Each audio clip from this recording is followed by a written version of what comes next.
42 డ్రోన్లను ధ్వంసం చేసినట్లుగా ఉక్రెయిన్ ప్రకటించింది. ఒకరు మృతి చెందారు, భారీగా ఆస్తి నష్టం వాటిల్లినట్టుగా తెలుస్తోంది. మాస్కోపై ప్రతీకార దాడులు చేశారు ఉక్రెయిన్ దేశస్తులు.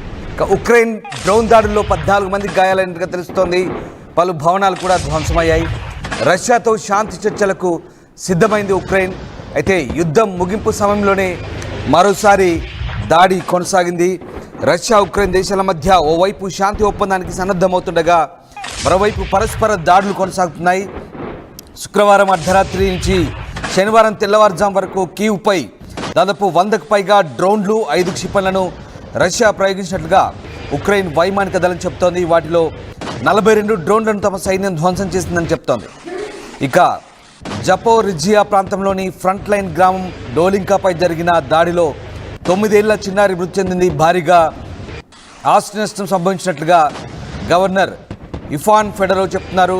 పలువురు గాయపడ్డారు. ఇక దీంతో కీవ్ కూడా మాస్కోపై ప్రతీకార దాడులు చేసింది. రష్యాలోని పలు ప్రాంతాలపై ఉక్రెయిన్ చేసిన డ్రోన్ దాడుల్లో 14 మంది గాయపడ్డారని, పలు భవనాలు ధ్వంసమయ్యాయని రష్యా ఆరోగ్య శాఖ వెల్లడించింది. మొత్తం మీద ఈ రెండు దేశాల మధ్య మరోసారి ఉద్రిక్తతలు కొనసాగుతున్నాయి.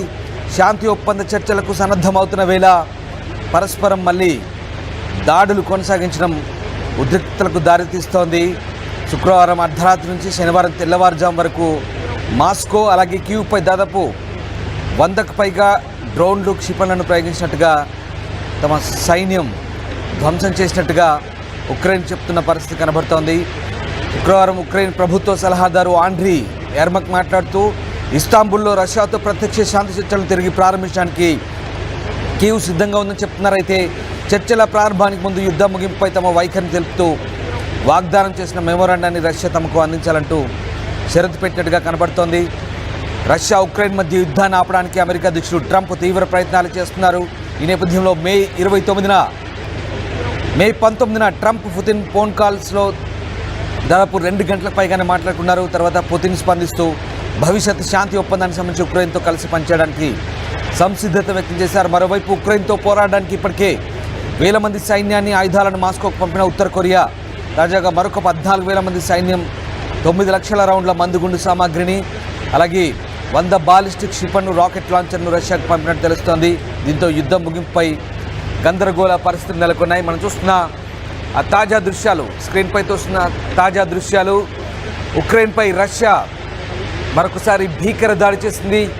100కు పైగా డ్రోన్లు, 5 మిస్సైళ్లతో కీవ్పై విరుచుకుపడింది. స్థానికంగా ఉన్నటువంటి గ్రామీణ ప్రాంతాలపై విరుచుపడంతో ఒకసారిగా పెద్ద ఎత్తున బాంబింగ్ చోటు చేసుకుంది. దానికి సంబంధించిన దృశ్యాలు మనం చూస్తున్నాం. ఓవైపు ఇస్తాంబుల్లో రష్యా ఉక్రెయిన్ మధ్య శాంతి చర్చల ప్రతిపాదనలు, సంప్రదింపులు కొనసాగుతున్న వేళ మరోవైపు పరస్పరం దాడులు చేసుకుంటున్నాయి. రష్యా దాడులను తిప్పికొట్టేందుకు ఉక్రెయిన్ కూడా భారీగా దాడులు చేసినట్టుగా తెలుస్తుంది. ఈ దాడిలో రష్యా వైపు నుంచి కూడా 14 మంది గాయపడ్డారు. అయితే రష్యా చేసిన దాడుల్లో ఉక్రెయిన్ వైపు నుంచి భారీగా ఆస్తి నష్టం జరిగినట్టు తెలుస్తుంది. ఒక 9 ఏళ్ల చిన్నారి మృతి చెందినట్టుగా చెప్తున్నారు. శాంతి ఒప్పందానికి ఇరు దేశాలు ఓవైపు సిద్ధమవుతున్నాయి, మరోవైపు పరస్పరం దాడులు కొనసాగుతున్న పరిస్థితి కనబడుతోంది. జపోరిజియా ప్రాంతంలోని ఫ్రంట్ లైన్ గ్రామం డోలింకాపై జరిగిన దాడులకు సంబంధించిన దృశ్యాలు మనం చూస్తున్నాం. రష్యా ఫైటర్ జెట్లు భారీగా బాంబింగ్ చేస్తూ, మిసైళ్లను ప్రయోగిస్తూ విరుచుకుపడుతున్న దృశ్యాలు మనం చూస్తున్నాం. ఉక్రెయిన్లోని ఓ ప్రాంతంలో ఫ్రంట్ లైన్ గ్రామంలో రష్యా జరుపుతున్న దాడులకు సంబంధించిన దృశ్యాలవి. 100కు పైగా డ్రోన్లను ప్రయోగించింది రష్యా. మరోవైపు ఈ దాడులను తిప్పికొట్టేందుకు మాస్కోపై ఉక్రెయిన్ కూడా ప్రతీకార దాడులు చేసింది. రష్యాలోని పలు ప్రాంతాలపై డ్రోన్ దాడులు చేసింది. ఈ దాడుల్లో 14 మంది గాయపడ్డట్టుగా రష్యా ఆరోగ్య శాఖ వెల్లడిస్తోంది. రష్యా ఉక్రెయిన్ యుద్ధం మొదలై దాదాపు 3 సంవత్సరాలు కావస్తోంది. 3 సంవత్సరాల పైగా కొనసాగుతున్న ఈ యుద్ధంలో ఇటీవలే శాంతి చర్చల ఒప్పందం కూడా జరిగే పరిస్థితులు కలుగుతున్న నేపథ్యంలో తాజాగా రష్యా అధ్యక్షుడిపై హత్యా ప్రయత్నంతో ఒక్కసారిగా రష్యా మరొకసారి రెచ్చిపోయింది. ఉక్రెయిన్పై దాడులకు తెగబడుతోంది. ఈ నేపథ్యంలోనే మరోవైపు ఉక్రెయిన్ కూడా ప్రతీకార దాడులు చేస్తున్న పరిస్థితి కనబడుతుంది. అమెరికా మధ్యవర్తిత్వంతో శాంతి చర్చల ప్రక్రియ కొనసాగుతుందని చెప్తున్న వేళ మరోవైపు అటు అమెరికా అధ్యక్షుడు డొనాల్డ్ ట్రంప్ కూడా తాను యుద్ధాన్ని ఆపుతానంటూ చెప్తున్న వేళ ప్రస్తుతం ఈ దాడులు పరస్పరం కొనసాగుతున్నాయి.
మీరు చూస్తున్న దృశ్యాలు తాజా దాడి దృశ్యాలు.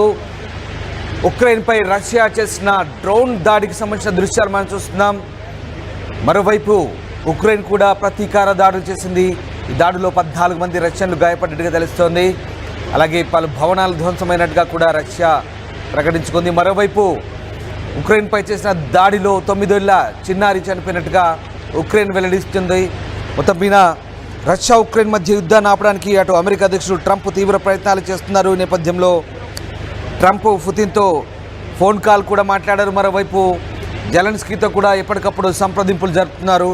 ఈ నేపథ్యంలో రష్యా అధ్యక్షుడిపై ఓవైపు ట్రంప్ కూడా విరుచుకుపడుతున్న పరిస్థితి కనబడుతుంది. తాజా దాడుల నేపథ్యంలో పుతిన్ పిచ్చివాడిలా ప్రవర్తిస్తున్నాడంటూ ట్రంప్ విమర్శించడం, ట్రంప్ వ్యాఖ్యల్ని రష్యా క్రెమ్లిన్ తీవ్రంగా ఖండించడంతో ఒక్కసారిగా మళ్ళీ వాతావరణం వేడెక్కింది.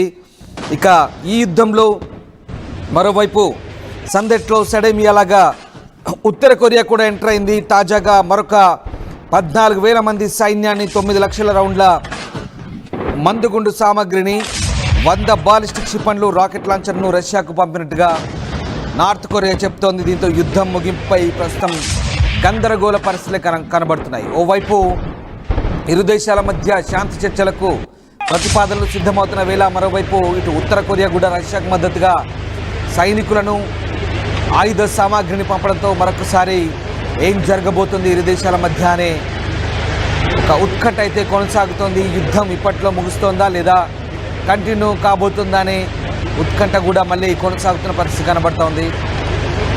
మొత్తం మీద ఇటు రష్యా ఉక్రెయిన్పై భీకర దాడులైతే కొనసాగిస్తోంది. వరుస దాడులతో బెంబేలెత్తిస్తున్న పరిస్థితి కనబడుతుంది. ముఖ్యంగా రష్యా అధ్యక్షుడిపై దాడికి ప్రయత్నించడం, హత్యాయత్నం చేయడంతో ఒక్కసారిగా రష్యా మళ్ళీ ఉక్రెయిన్పై విరుచుకుపడుతున్న పరిస్థితి కనబడుతోంది.